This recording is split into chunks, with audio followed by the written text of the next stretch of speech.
Hello everyone, আসসালামু আলাইকুম। সকলকে all job news and education চ্যানেলে স্বাগত জানাই। চলে আসলাম নতুন একটি ভিডিও নিয়ে। ভিডিও শুরুর প্রথমে বলে রাখি, যারা আমার চ্যানেলে নতুন দয়া করে আমার চ্যানেলটি সাবস্ক্রাইব করে দিতে ভুলবেন না। যারা ইতিমধ্যে দিয়েছেন তাদেরকে জানাই অসংখ্য ধন্যবাদ।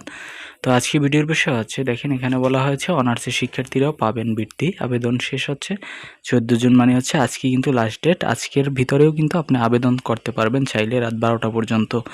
তো চলুন বিস্তারিত জেনে আসা যাক। তো আপনারা ইতিমধ্যে জেনেছেন যে উপবৃত্তি কার্যক্রম কিন্তু চলতেছে সমগ্র দেশব্যাপী, এবং এর আওতাধীন কিন্তু অনার্সের শিক্ষার্থীরাও পাবেন। যারা হচ্ছে প্রথম বর্ষে আছেন তারা কিন্তু চাইলে আবেদন করতে পারবেন। তো এখানে বলা হয়েছে স্নাতক পাস ও সমমান পর্যায়ে প্রথম বর্ষের শিক্ষার্থীদের উপবৃত্তির আবেদন চলছে।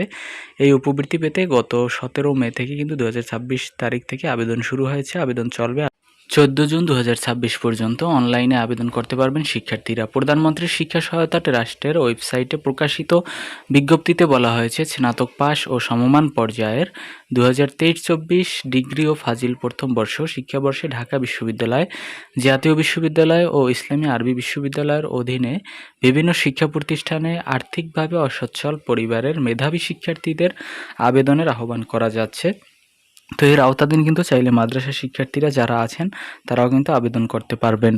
আজকের ভিতরে আবেদন করা শেষ করতে হবে। এরপরে হচ্ছে সফটওয়্যারে এন্ট্রি করা শিক্ষার্থীদের আবেদন সংশ্লিষ্ট শিক্ষা প্রতিষ্ঠানের প্রদান কর্তৃক শিক্ষার্থীর উপস্থিতি ও বাছাই কমিটির রেজুলেশন সফটওয়্যার আপলোড করার টাইম দেওয়া হয়েছে আপনার 15 জুন সকাল 9টা থেকে 21 জুন রাত 11টা পর্যন্ত বা 11টা 59 পর্যন্ত। শিক্ষার্থীদের উপবৃত্তির আবেদন সংক্রান্ত বিস্তারিত তথ্য কিন্তু আপনারা প্রধানমন্ত্রীর শিক্ষা সহায়তা ট্রাস্টের ওয়েবসাইটেও কিন্তু পেয়ে যাবেন। তো এই ছিল আজকের ভিডিও। দেখা হবে পরবর্তী কোনো ভিডিওতে। ধন্যবাদ।